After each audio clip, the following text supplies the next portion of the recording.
Terima kasih masih bersama kami dalam Breaking News Kompas TV. Saya Desti Larasati. Saudara, hari ini merupakan hari terakhir di mana Paus Fransiskus yang merupakan pemimpin tertinggi umat Katolik sedunia akan segera meninggalkan Indonesia dan akan bertolak ke Papua Nugini. Dan ini adalah visual terkini di Bandara Soekarno-Hatta di mana upacara perpisahan akan dilakukan untuk melepas Paus Fransiskus yang akan meninggalkan Indonesia. Saudara, kita lihat bersama sudah ada Menteri Agama yang bersiap untuk juga dalam upacara perpisahan dari Paus Fransiskus yang akan meninggalkan Indonesia. Saudara, kita tahu Paus Fransiskus ini berada di Indonesia sejak tanggal 3 sampai tanggal 6 September 2024. Ada beragam agenda yang dihadiri oleh Paus Fransiskus dalam kunjungannya di Indonesia. Salah satunya adalah bertemu dengan Presiden Joko Widodo sebagai pemimpin negara Vatikan. Ada juga misi perdamaian dunia yang dibawa oleh seorang Paus Fransiskus, termasuk juga soal isu lingkungan. Dan Paus Fransiskus juga sempat menyapa dari kaum disabilitas. Kemudian juga ada bertemu dengan tokoh lintas agama di Masjid Istiqlal untuk melihat bagaimana ada terowongan silaturahmi antara Masjid Istiqlal dan juga Gereja Katedral yang menghubungkan antara dua lokasi ibadah yang berbeda antara umat Islam dan juga umat Katolik, saudara. Dan sebentar lagi kita akan melihat bagaimana upacara perpisahan dari Paus Fransiskus yang akan meninggalkan Indonesia. Lebih lengkapnya kita akan tanyakan kepada jurnalis Kompas TV. Sudah ada Triksi Valencia di Bandara Soekarno-Hatta, Tangerang, Banten. Triksi, jadi informasinya nanti agendanya seperti apa? Upacara perpisahan akan dilakukan pada jam berapa dan siapa saja yang sudah hadir di sana? Karena kan informasinya agenda awalnya ini jam 9:15 ya. Ada sedikit keterlambatan karena tadi banyak sekali warga yang begitu antusias untuk menghampiri Paus Fransiskus ketika keluar dari Kedutaan Besar Vatikan. Silahkan, Triksi. Betul, ya betul sekali. Memang ini antusias dari masyarakat nampaknya memang tidak bisa terbendung ya, Adisti dan juga saudara. Karena mengingat ini juga adalah hari terakhir mereka bisa melihat secara langsung dan juga lebih dekat dengan Paus Fransiskus.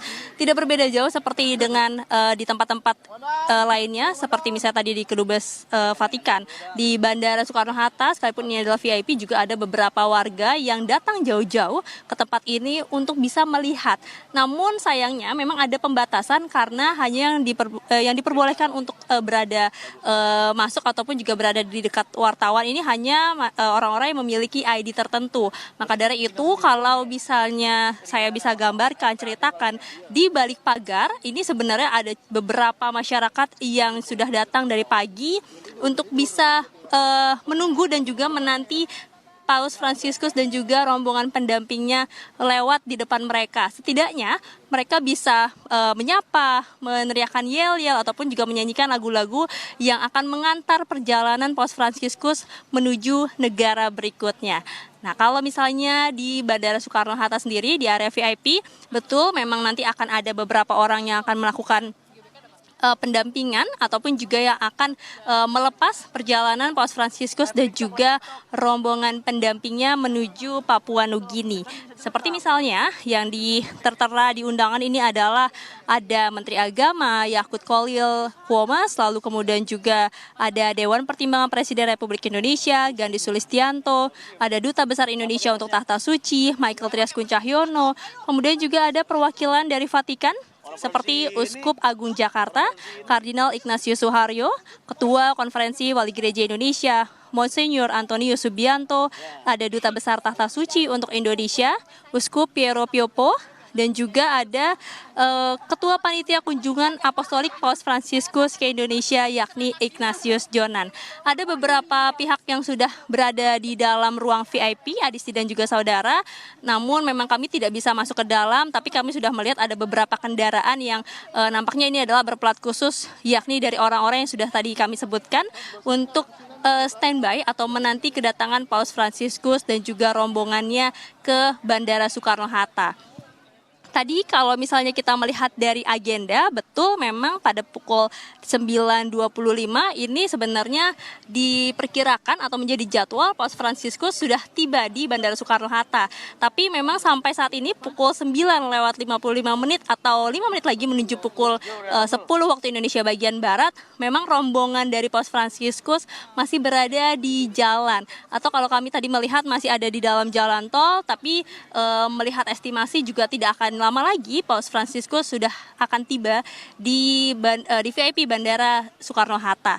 Nah, terkait dengan persiapan, tadi kami juga melihat sebenarnya ada beberapa rombongan yang sudah masuk ataupun juga tiba lebih dulu di VIP Bandara Soekarno-Hatta, seperti misalnya rombongan dari dari rombongan wartawan yang memang dibawa dan mengikuti Paus Fransiskus dalam perjalanan apostoliknya yang ke-45, lalu kemudian juga ada dari komite yang juga sudah datang beserta barang-barang bawaan yang nantinya ini akan dibawa. Memang sudah ada pemasukan bagasi, pengecekan yang dilakukan sejak pagi tadi untuk kemudian nanti semuanya sudah siap, hanya tinggal menanti kedatangan Paus Fransiskus untuk bisa disambut dan juga diantarkan untuk melakukan perjalanan berikutnya.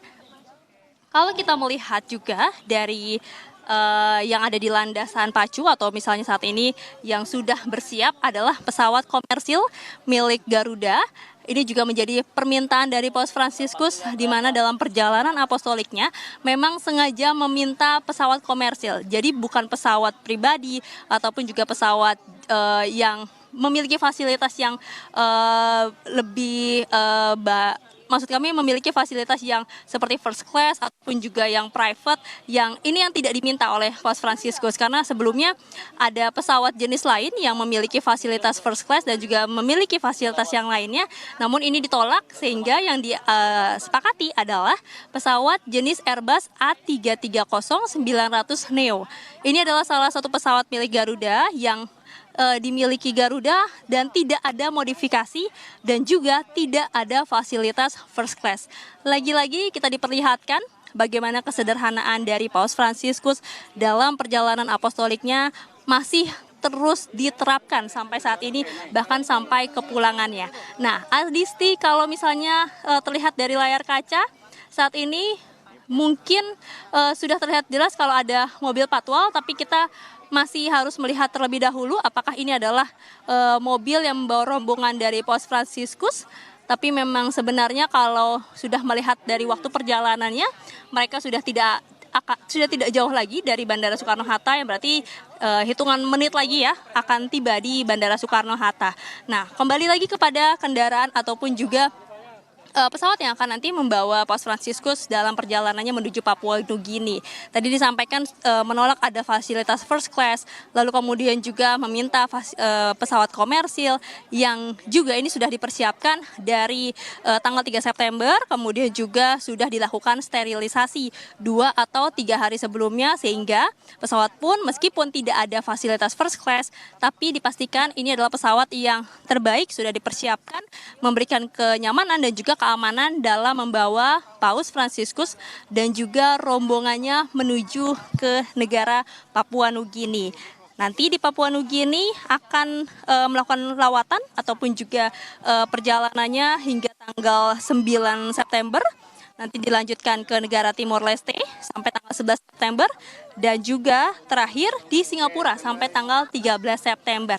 Nah, di sini memang kami melihat juga ada satu mobil lagi yang masuk ke dalam VIP bandara, tapi nampaknya memang kami masih harus memastikan apakah rombongan-rombongan yang tidak jauh lagi di belakang mobil-mobil ini adalah rombongan dari Paus Fransiskus. Tapi yang bisa saya sampaikan adalah bagaimana tadi Paus Fransiskus dalam perjalanannya dari keluar Dubes Vatikan menuju ke Bandara Soekarno-Hatta tetap mempertahankan kedekatannya, tetap mempertahankan keinginannya untuk bisa menyapa masyarakat, dekat dengan masyarakat, sekalipun hanya sebentar, sekalipun hanya bisa berjabat tangan ataupun juga hanya memberkati melalui tumpangan tangan. Nah, Adisti dan juga saudara, kita akan melihat secara langsung ini adalah rombongan dari Paus Fransiskus yang sudah tiba di VIP Bandara Soekarno-Hatta. Ini adalah rombongan pengawalannya pertama kali. Memang tetap ada pengamanan, tetap ada protokoler untuk tetap memastikan bahwa kepala negara Vatikan ini atau kepala negara Tahta Suci ini tetap berada dalam situasi yang aman. Nah, Paus Fransiskus masih menggunakan mobil SUV One yang juga tetap menurunkan jendelanya, kacanya untuk bisa dadah dan juga menyapa masyarakat secara langsung. Sayangnya memang tidak bisa berhenti di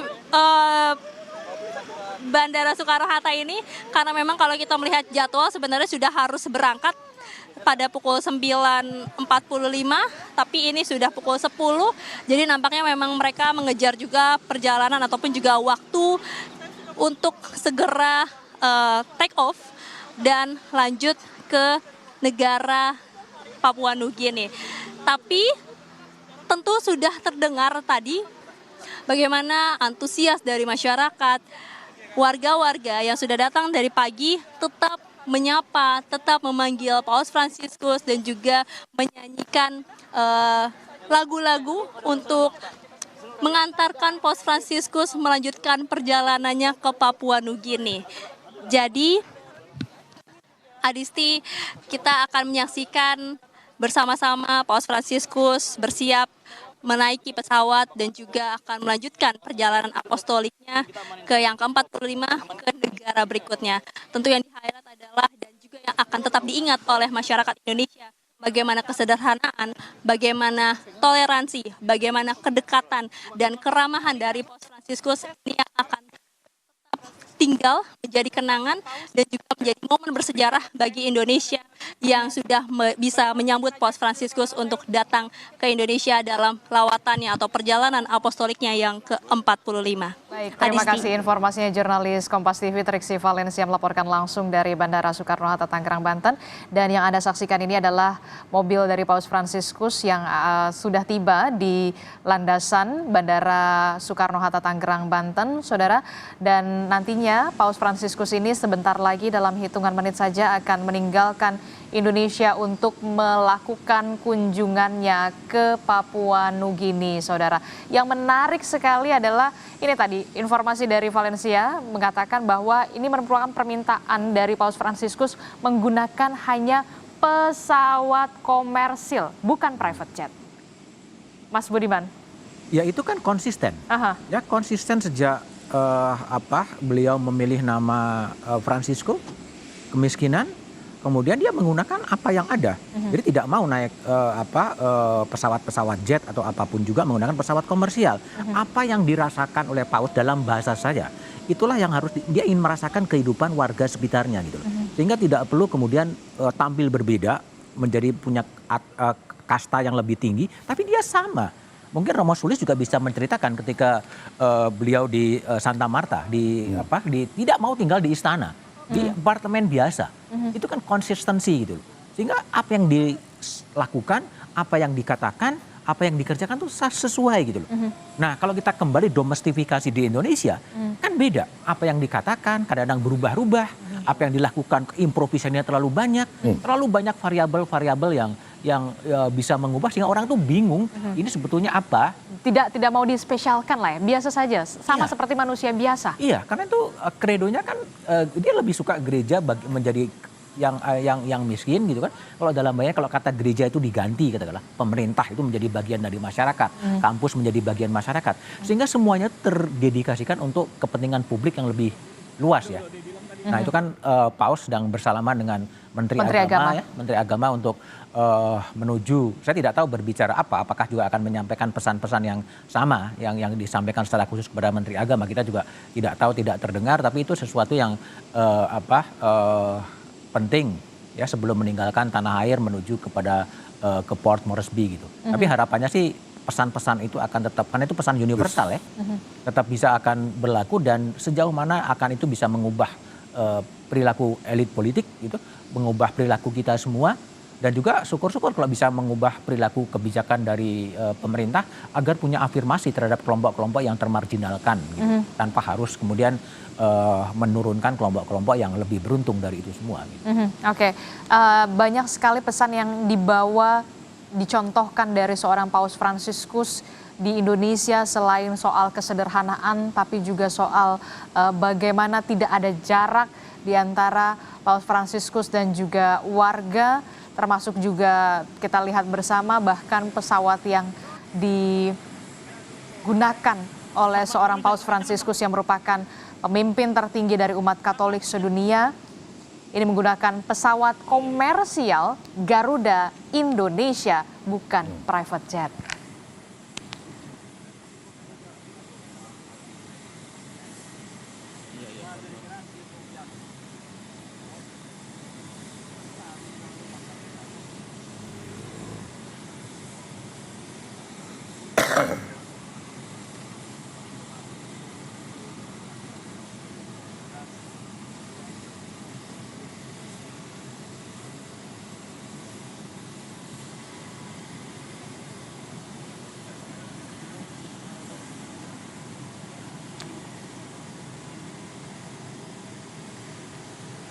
Ya, ini adalah visual di mana Paus Fransiskus sebentar lagi akan meninggalkan Indonesia. Saudara tadi juga sudah melihat Menteri Agama, juga sudah kemudian juga ada Effendi Simbolon, kemudian juga ada Dewan Pertimbangan Presiden juga hadir untuk memberikan penghormatan terakhir terhadap Paus Fransiskus.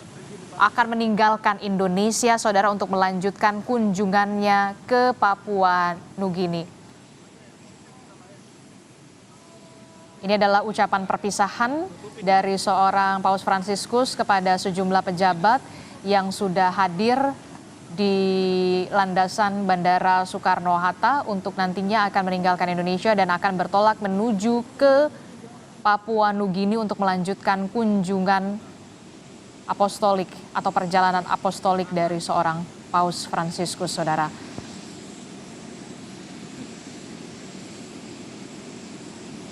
Kita tahu bersama Paus Fransiskus sudah berada di Indonesia sejak tanggal 3 September 2024 yang lalu dan akan melanjutkan kunjungannya ke Papua Nugini. Bahkan banyak sekali ini kita lihat bersama petugas-petugas dari bandara juga sudah mulai antusias sekali untuk bersalaman dengan seorang Paus Fransiskus yang merupakan pemimpin tertinggi dari umat Katolik sedunia. Saudara, kita akan lihat bersama. Oke, kita akan lihat.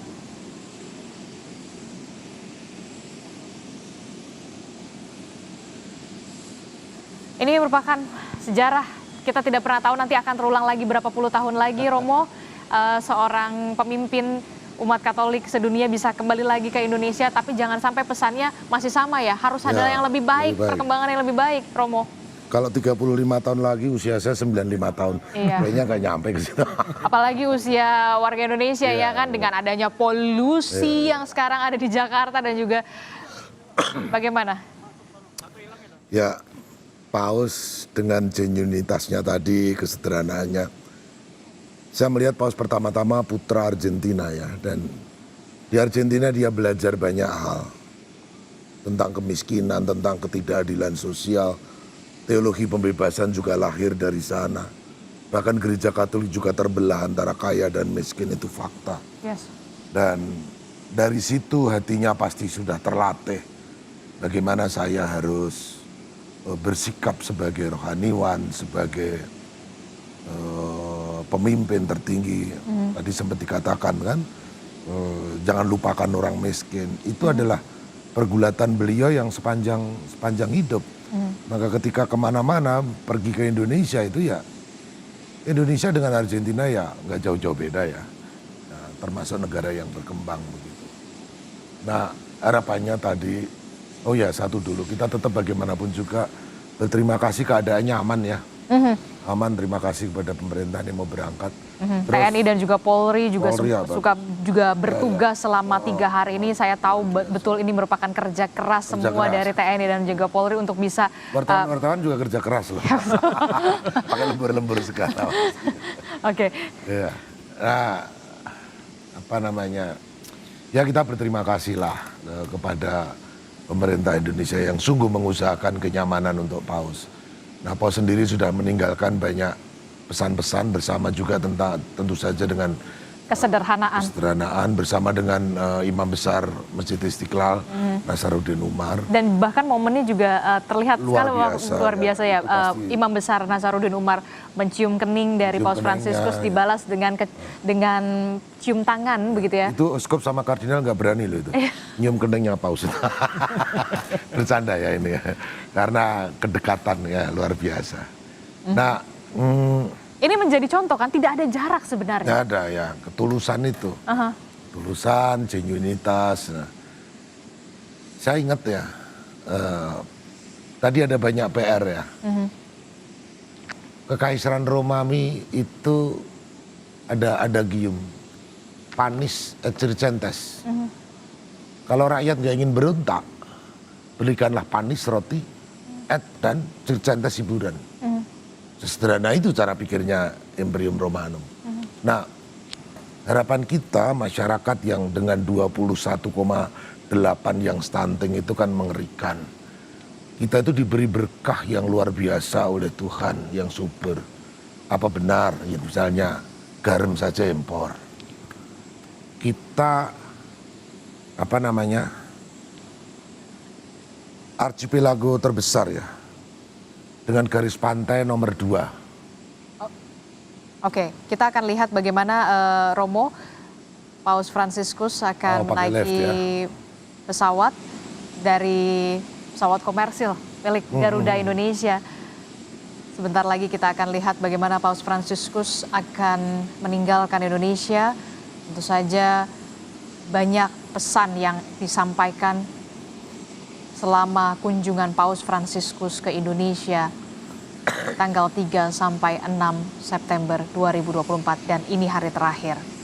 Ya, sudah melihat bagaimana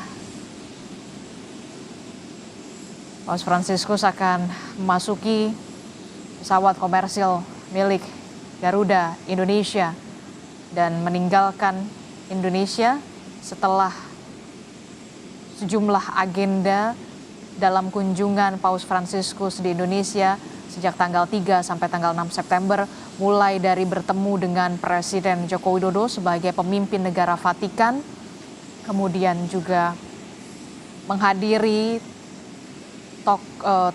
pertemuan lintas agama yang juga dihadiri oleh tokoh agama di Masjid Istiqlal bersama dengan Imam Besar Masjid Istiqlal, Nasaruddin Umar. Ada juga momen menarik dan juga momen mengharukan pertemuan antara Imam Besar Istiqlal, Nasaruddin Umar bersama dengan Paus Fransiskus pada saat diusai pertemuan terowongan silaturahmi. Setelah itu kita ketahui bersama saudara, Paus Fransiskus juga memimpin Misa Kudus ataupun Misa Akbar di Gelora Bung Karno yang dihadiri 86.000 umat Katolik. 86.000 umat Katolik di Gelora Bung Karno untuk memimpin Misa Kudus atau Misa Akbar di Gelora Bung Karno. Ada banyak pesan dan juga misi yang disampaikan oleh seorang Paus Fransiskus dalam khotbahnya. Salah satunya adalah soal bagaimana tentang social justice atau keadilan sosial yang sampai saat ini terus didengungkan seorang Paus Fransiskus tidak adanya kekerasan, hentikan kekerasan dan juga untuk terciptanya perdamaian dunia. Termasuk juga mengapa negara Vatikan begitu tertarik kepada Indonesia karena memang keberagaman dari agama dan juga budaya Indonesia, tapi kita tetap Bhinneka Tunggal Ika. Itulah yang kemudian kita harapkan ini jangan hanya menjadi event formalitas selama 3 hari, tapi implementasi yang harus dilakukan oleh seluruh umat, tidak hanya umat Katolik, tapi juga warga Indonesia, termasuk juga elit-elit kita, pemerintahan kita yang harus benar-benar bisa mengimplementasikan soal keadilan sosial, termasuk juga soal pola hidup sederhana. Iya, Gimana? jadi yang harus dibaca sebetulnya pesan soal katakanlah orang miskin. Itu pesan yang universal, ya, bukan semua agama akan berbicara soal orang miskin. Kalau kita merujuk kepada konstitusi, fakir miskin dipelihara oleh Fakir miskin dan anak-anak terlantar. dipelihara oleh negara. Itu kan teks konstitusi, ya. Dan itu sudah jelas. Sudah jelas, sudah clear, itu dipelihara oleh negara lah. Sehingga bagaimana teks itu kemudian bisa diwujudkan, bisa diimplementasikan. Sehingga itu akan semakin jadi gitu. Sehingga janji-janji kemerdekaan, janji-janji yang ada di konstitusi itu betul-betul bisa segera mewujud. Kan ingat pidato Soekarno di 1 Juni 1945. Di era kemerdekaan tiada lagi kemiskinan. Ya, itulah sekarang PR-nya 25,2 juta. Itu asumsinya kalau pengeluarannya adalah sekitar 2,5 juta. Kalau kemudian pengeluaran itu dinaikkan, akan makin besar juga orang miskin. Apakah itu masih sudah sesuai dengan tujuan kita hidup bernegara? Nah, itulah pekerjaan-pekerjaan rumah yang memang harus bisa ditangkap, ya, bisa ditangkap oleh elit, oleh pemerintahan baru. Apalagi ini lu 5 tahun lah ya, harusnya bisa dari nol lah ya untuk bisa menciptakannya. Iya, jadi banyak tadi ya kita berbicara bahasa paus itu kan bahasa-bahasa diplomatik yang memang tidak mungkin beliau langsung kepada straight to the point. Ya. Kan dalam pidatonya kan beliau juga mengatakan ya, jika benar kalian tuan rumah tambang emas terbesar di dunia. Spesifik ya? Ya, harta yang paling berharga adalah kemauan agar perbedaan tidak menjadi alasan untuk bertikai, tetapi diselaraskan dalam kerukunan dan rasa saling menghormati. Disinggung soal tambang itu sebagai kekayaan. Tapi yang lebih penting adalah bagaimana perbedaan, bagaimana manusia-manusia ini diperhatikan. Itu dalam bahasa low context yang saya coba pahami.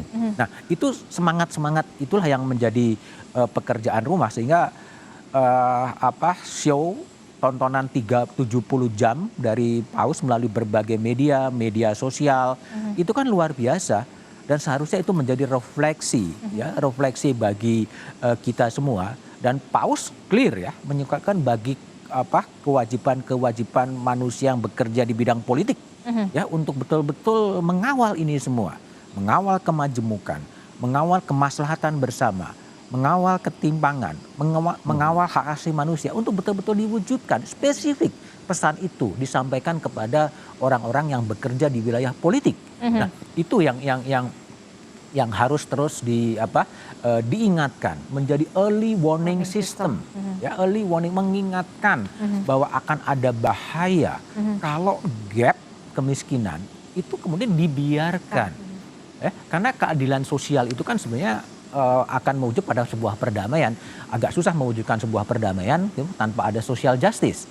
Social justice bukan hanya the have and the have not, tetapi kesenjangan spasial dan lain sebagainya. Itu kalau ini kan menyangkut perasaan ya. Orang yang merasa tidak adil, tidak adil, melihat yang begini, ini kan akan banyak lihat nanti setelah paus ke Port Moresby, apa yang akan terjadi.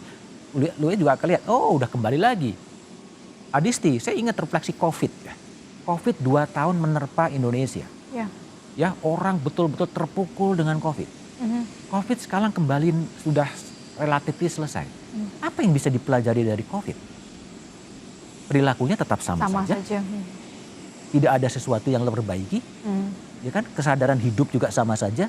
Kalau kita naik pesawat, kalau dulu COVID sebelum sebelum turun orang harus duduk dulu semuanya, sampai keluar satu persatu. Jaga jaraknya, Sekarang udah enggak juga, sekarang udah kembali normal. Artinya apa? Apakah bangsa ini harus meningkatkan menjadi nation learning, bangsa yang pembelajar dalam semua peristiwa-peristiwa itu, sehingga hari ini harus lebih baik dari kemarin dan hari besok harus lebih baik daripada hari ini. Kalau enggak kita akan begini-begini terus gitu loh. Nggak akan kemana-mana. Nggak akan kemana-mana, sehingga speech-nya Yohanes Paulus harus diulang lagi. Omongan tadi Romo Sulis menyebutkan soal kemunafikan. Itu kan juga pidatonya Mohtar Lubis di tahun 74. Berbicara soal karakter manusia Indonesia. Ya sekarang masih begini-begini saja gitu loh. Nah inilah yang menjadi bangsa pembelajar yang sesuatu hentakan-hentakan itu bisa mengubah perilaku dari masyarakat. Dan itu butuh keteladanan. Itu butuh keteladanan. Dan kita juga berharap ada keteladanan itu di pemimpin-pemimpin kita nantinya.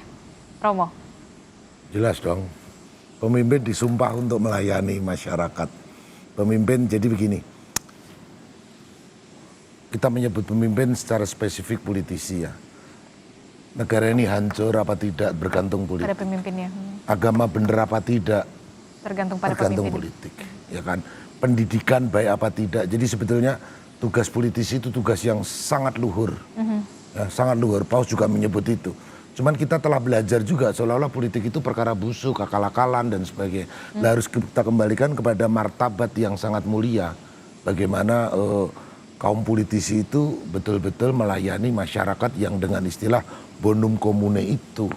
Demi kepentingan umum. Repotnya kan sekarang terjadi pembalikan seolah-olah kalau berpolitik itu harus jahat, harus kotor, harus menipu, harus munafik dan sebagainya. Padahal pada mulanya tidak demikian. Oke, kita akan lihat Romo dan juga Mas Budiman, kita akan lihat gambar terkini di mana tadi baru saja kita lihat pintu dari pesawat Garuda Indonesia yang akan membawa Paus Fransiskus ke Papua Nugini untuk melanjutkan kunjungannya di negara Papua Nugini setelah 3 hari ini, saudara. 3 hingga sampai 4 hari ini, 3 sampai 6 September. Paus Fransiskus ini berkunjung di Indonesia dengan sejumlah agenda dan juga membawa pesan yang banyak sekali kita bisa lihat, termasuk tadi kita sudah membahas soal bagaimana dengan adanya kunjungan Paus ini bisa merefleksikan diri tidak hanya bagi umat Katolik tapi bagi seluruh rakyat Indonesia. Tampak sekali antusias tadi sebelum Paus Fransiskus meninggalkan Kedutaan Besar Vatikan. Ini menunjukkan bahwa Paus Fransiskus ini merupakan salah satu sosok yang kemudian dinantikan oleh tidak hanya umat Katolik tapi juga tokoh lintas agama dan juga warga lintas agama lainnya, termasuk juga kerinduan akan pemimpin yang punya genuinitas di Indonesia, yang tulus untuk menyapa warga, melihat secara langsung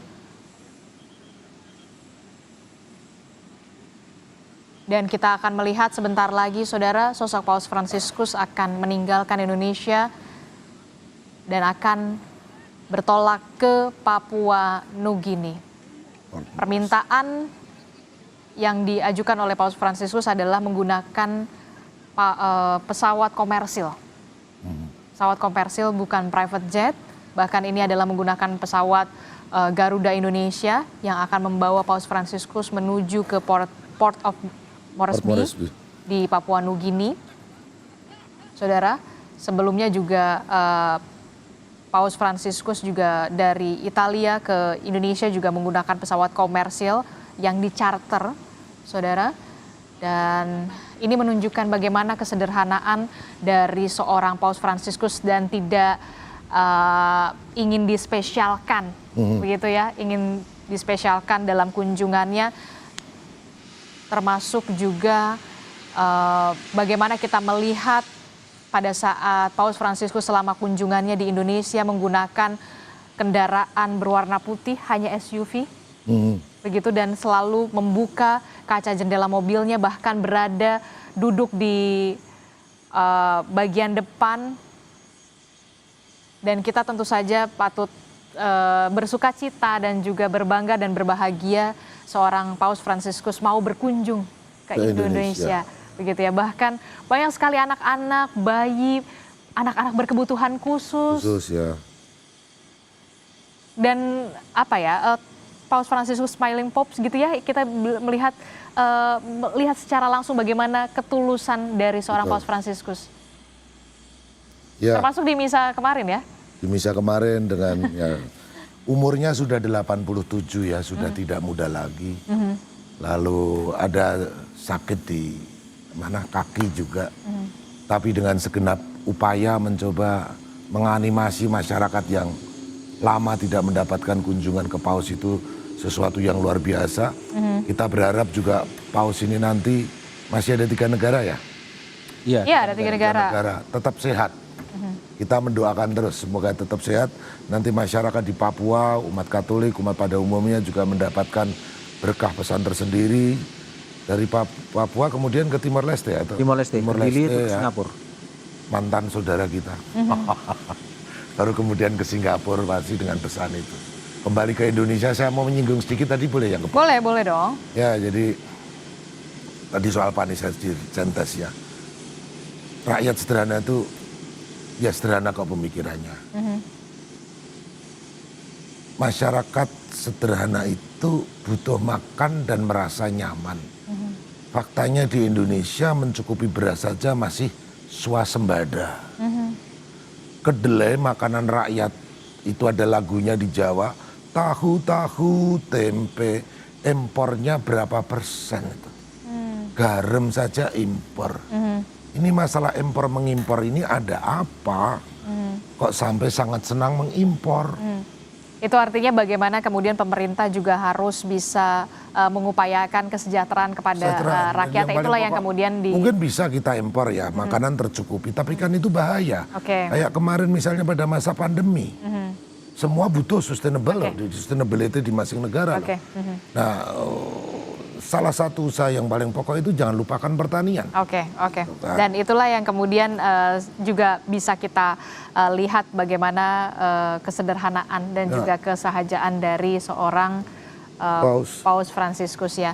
Kita akan mengajak pemirsa Kompas TV untuk melihat bagaimana visual terkini dari Bandara Soekarno-Hatta, Tangerang, Banten, di mana tampaknya pesawat Garuda Indonesia akan segera bersiap untuk membawa Paus Fransiskus akan meninggalkan Indonesia menuju ke Papua Nugini untuk melanjutkan kunjungannya, saudara. Dan ini dia sejumlah, tadi kita sudah melihat juga Menteri Agama, begitu ya, juga sudah memberikan. Sebentar lagi kita akan melihat Paus Fransiskus akan meninggalkan Indonesia, saudara. Tadi juga sempat pekerja ataupun karyawan dari yang berada di landasan pacu juga bahkan antusias untuk menyalami dari Paus Fransiskus. Iya, itu genuinitas ya.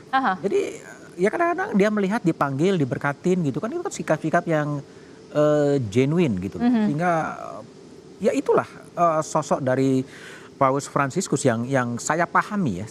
Saya pahami, saya juga pernah ikut misa di Basilika Santo Petrus gitu, sehingga memahami ya begitu, selalu menyalami siapa yang dekat disalamin. Dan tidak ada jarak ya, memang. Tidak ada jarak gitu, tidak ada jarak.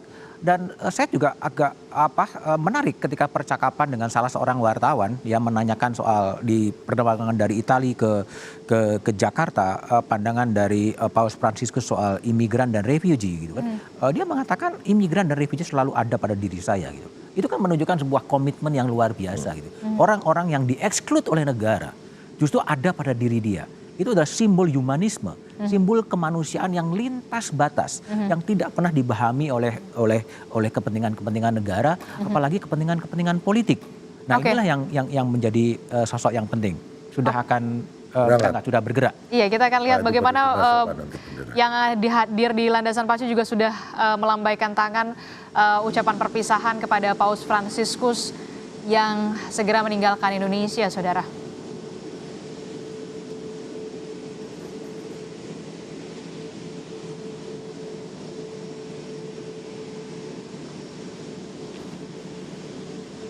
Berapa jam ke pos Moresby? 6 atau berapa? Sama ke arah Papua lah. Oh ya? Hampir 8 jaman. Lama juga ya. Oke, ini dia ada Ignatius Jonan, kemudian juga ada Effendi Simbolon. Tadi juga kita melihat bagaimana Menteri Agama juga memberi kedutaan besar juga dari Duta Besar Vatikan. Juga kita sudah melihat bagaimana Paus Fransiskus sebentar lagi akan meninggalkan Indonesia untuk melanjutkan kunjungannya ke Papua Nugini, saudara.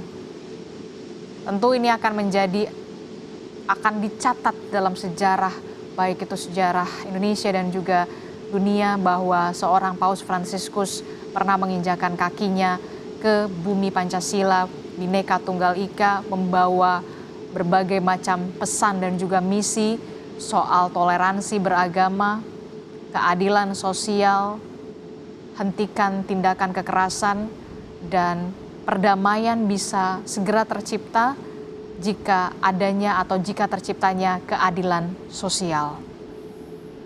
Inilah yang kemudian menjadi PR kita bersama, warga dan juga pemerintah serta elit, untuk bisa mengimplementasikan apa yang dipesankan oleh Paus Fransiskus selama di Indonesia, termasuk soal isu lingkungan juga sempat disinggung oleh seorang Paus Fransiskus, keadilan sosial, serta perdamaian.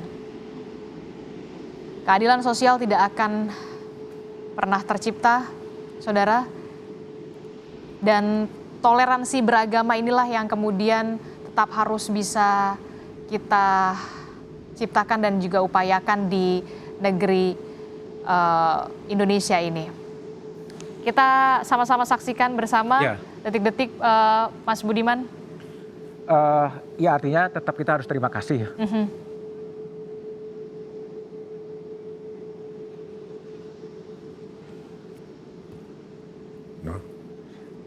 Ya, artinya apapun semuanya sudah berjalan dengan lancar, dengan baik. Ya, terima kasih kepada pemerintah Indonesia.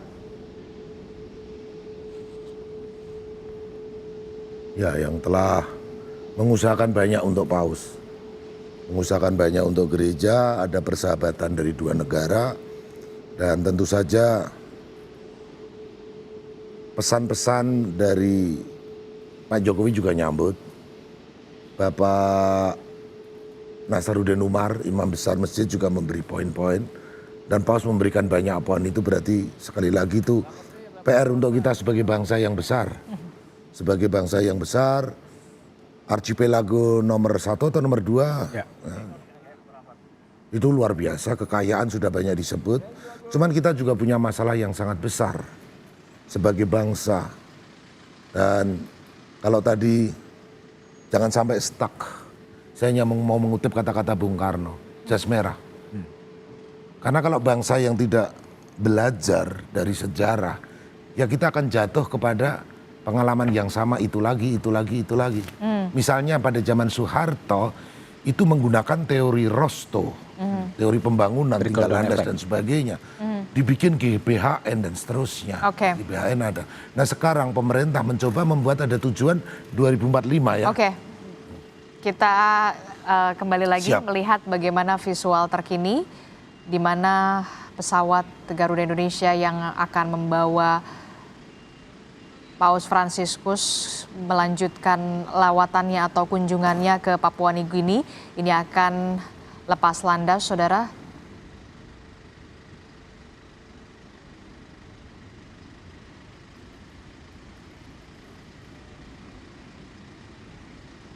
Masih lama itu. Ya. Pelan, nanti belok lagi baru gaspol. Zen. Oke, kita juga berterima kasih dengan kunjungan Paus Fransiskus yang merupakan pemimpin tertinggi umat Katolik sedunia yang sudah berkunjung ke Indonesia sejak tanggal 3 sampai 6 September. Tidak hanya berkunjung tapi juga memberikan banyak pesan dan juga misi pelajaran bagi seluruh umat Katolik dan juga warga Indonesia, saudara. Dan saudara, kita tahu ada beragam agenda yang dihadiri oleh Paus Fransiskus selama kunjungannya di Indonesia. Di antaranya adalah kita tahu Paus Fransiskus juga bertemu dengan Presiden Joko Widodo sebagai pemimpin negara Vatikan. Bertemu dengan Presiden Joko Widodo di istana, disambut hangat tanpa jarak sama sekali. Kemudian juga Paus Fransiskus menemui tokoh lintas agama di Masjid Istiqlal bersama dengan Imam Besar Masjid Istiqlal Nasaruddin Umar. Dan kalau kita mengingat kembali pada saat itu ada momen yang menarik pada saat Imam Besar Masjid Istiqlal Nasaruddin Umar mencium kening dari Paus Fransiskus tanpa ada jarak. Seorang tokoh agama dari umat Islam dan juga Katolik begitu, kemudian dibalas dengan cium tangan begitu dari Paus Fransiskus ke Imam Besar Istiqlal Nasaruddin Umar. Paus Fransiskus juga menjadi pemimpin misa kudus ataupun misa akbar di Gelora Bung Karno yang dihadiri oleh 86.000 lebih umat Katolik, saudara. Ada banyak pesan yang disampaikan oleh seorang pemimpin umat Katolik tertinggi sedunia, saudara, Paus Fransiskus, kepada umat Katolik yang pada saat itu menghadiri misa kudus di Gelora Bung Karno. Ada banyak pelajaran yang kami petik dan juga warga Indonesia khususnya petik, adalah kesederhanaan dan juga kesahajaan selama Paus Fransiskus berada di Indonesia. Ia tak henti-hentinya untuk menyapa warga selama melihat warga yang menunggu sedari pagi untuk melihat secara langsung sosok Paus Fransiskus, saudara.